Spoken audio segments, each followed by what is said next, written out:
Assalamualaikum warahmatullahi wabarakatuh. Ketemu lagi dengan saya di channel Cibitex Indonesia. Bagi pengguna STB televisi digital ataupun receiver parabola yang mendukung fitur MiCast, maka pada video kali ini kita akan membahas terkait dengan fitur tersebut. Dengan menggunakan MiCast, maka kita dapat melakukan casting, mirroring, menjadikan smartphone kita sebagai pengganti remote control, dan bahkan kita juga dapat menonton dengan menggunakan smartphone. Untuk menggunakan fitur tersebut, pastikan STB ataupun receivernya mendukung fitur MiCast pastinya. Kemudian selanjutnya silakan di-download aplikasi MiCast di Play Store ataupun di iOS. Dan ini sudah saya download ya, jadi tinggal dibuka saja. Namun sebelum membukanya, pastikan antara STB ataupun antara receiver parabola yang digunakan itu satu jaringan dengan smartphone yang kita pakai ini. Jika dia berbeda, maka tidak akan dapat terkoneksi. Nah, ini sudah berada dalam satu jaringan yang sama. Selanjutnya saya akan buka saja aplikasi MiCast. Kita tunggu sesaat, kemudian langsung terdeteksi Apple DVB to IP. Karena memang ya, pada STB yang saya gunakan ini, saya menggunakan STB Matrix Apple DVB to IP. Namun tidak menutup kemungkinan masih banyak STB ataupun receiver parabola yang lain yang mendukung fitur ini. Karena fitur MiCast ini bukanlah merupakan fitur yang baru. Selanjutnya kita aktifkan saja ya. Ini ada optionnya atau switchnya, kita aktifkan. Ada IP address-nya 192.168.1.115. Itu adalah IP address.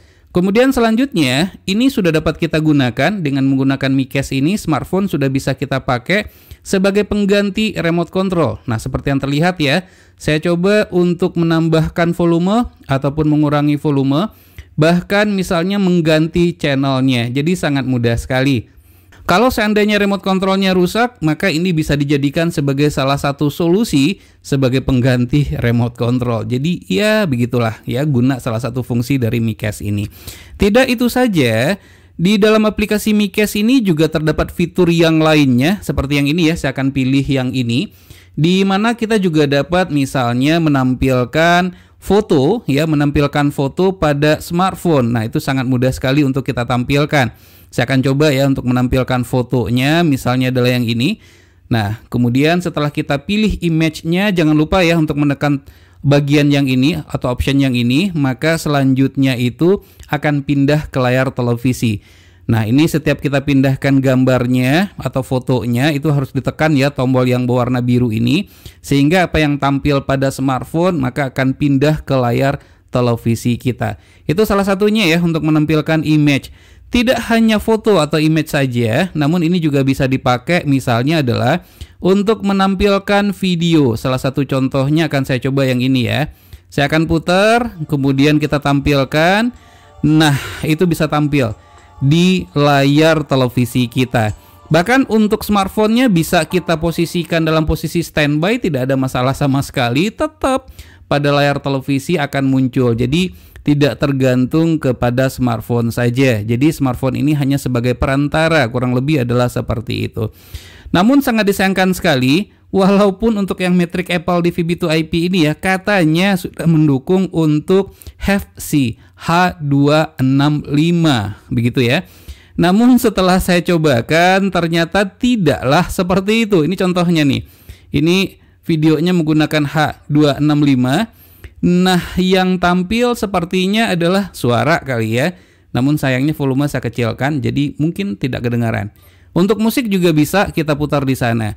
Selanjutnya yang gambar seperti web ya, yang ini kalau kita tekan, maka akan muncul banyak aplikasi yang didukungnya. Kurang lebih adalah seperti ini. Salah satu aplikasi yang banyak dicari itu adalah fitur DVB to IP. Dengan menggunakan fitur DVB to IP ini, tunggu dulu sebentar ya, saya akan backkan dulu supaya ini yang di layar televisinya muncul lagi. Fitur DVB to IP ini dimana kita dapat memutar menampilkan channel-channel yang terdapat pada STB dipindahkan ke smartphone kita. Jadi smartphone ini bisa kita gunakan sebagai pengganti layar televisi, menonton dengan menggunakan smartphone saja. Namun pastikan ya fitur DVB to IP ini pada receiver ataupun pada STB-nya sudah diaktifkan. Biasanya terdapat pada pilihan menu. Nah, terlihat ya IP address yang tadi. Jadi ini kita tekan.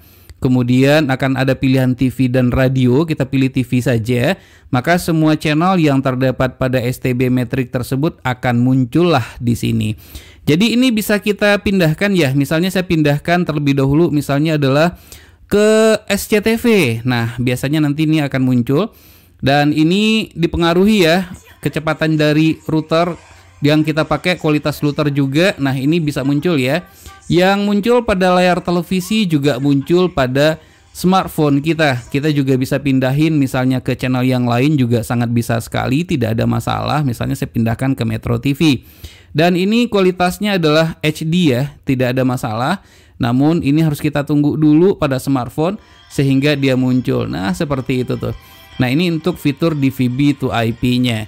Nah, tidak hanya untuk fitur DVB to IP saja dengan menggunakan MiCast ini, kita juga bisa menggunakan fitur DLNA. Saya nggak tahu nih apakah sekarang saya ada simpan video pada router yang saya pakai, ternyata nggak ada. Jadi kalau seandainya kita punya router, kemudian router tersebut mendukung DLNA, tinggal kita colokkan saja harddisk ataupun flash disk, jadi bisa kita tonton pada smartphone kita.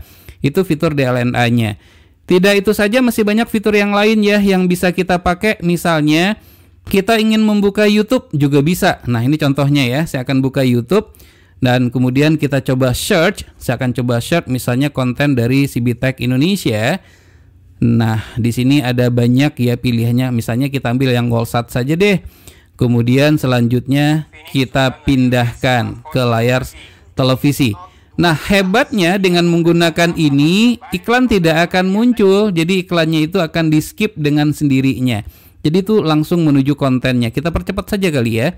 Kita juga bisa mempercepatnya sehingga ya bisa dilihat ya pada layar televisi itu akan muncul seperti itu. Jadi kalaupun seandainya smartphone-nya ini kita standby-kan seperti ini, tidak akan mempengaruhi karena setiap konten yang sudah kita buka sebelumnya maka akan tetap bisa diputar. Bahkan kalau seandainya ingin mencoba dimatikan pun smartphone-nya tidak akan jadi masalah. Nah, itu adalah untuk YouTube. Tidak hanya untuk YouTube saja, masih banyak aplikasi pendukung lainnya yang bisa kita pilih satu per satu. Nah, di sini ada. Dan yang menariknya, misalnya ingin kita melakukan mirroring. Mirroring itu menampilkan layar smartphone full semuanya ke layar televisi, berbeda dengan casting. Nah, ini adalah untuk mirroring, kemudian ini bisa dipilih ya, berapa kilobyte per secondnya bisa dipilih. Saya ambil yang 600 saja, Full HD saya coba ambil, kemudian pilih Start Server, kemudian Start Now, lanjut casting video ya, casting screen. Nah, bisa dilihat ya. Dan sekarang ini muncullah semua apa yang terdapat pada layar smartphone saya, semuanya muncul di situ. Kita buka galeri misalnya contohnya. Nah, ini ya muncul ya, bisa muncul semuanya di sini. Jadi ya sangat gampang sekali sih dengan menggunakan fitur ini. Kita juga bisa misalnya kita buka foto misalnya begitu ya. Namun ada delay tentunya. Pastinya yang tampil pada layar televisi sedikit lebih lambat jika dibandingkan yang tampil pada smartphone. Ya wajar sajalah karena dia menggunakan jaringan Wi-Fi. Jadi itu adalah fungsi atau fitur untuk mirroringnya. Jadi selain mirroring sebenarnya juga masih banyak fitur yang lain yang bisa kita pakai dengan menggunakan DVB to IP ini. Contohnya apa misalnya? Ya masih banyak. Saya akan coba sebagai remote control lagi. Ini kita back. Kemudian kita coba lihat yang lain lagi. Dan ini TikTok juga bisa. Konten WeTV juga bisa kita pakai. Dan masih banyak fitur yang lainnya. Jadi dengan menggunakan ini sangat banyak hal-hal yang bisa kita lakukan atau fitur-fitur penting yang bisa kita lakukan, dan tentunya MiCast ini sangat membantu sekali. Ada pengalaman baru atau sensasi baru dalam menonton yang dapat kita rasakan. Jadi kurang lebih adalah seperti itu ya dengan menggunakan fitur MiCast ini. Baik, begitulah video singkat ini. Jika suka silakan tekan tombol like, jika tidak silakan berikan komentar yang membangun.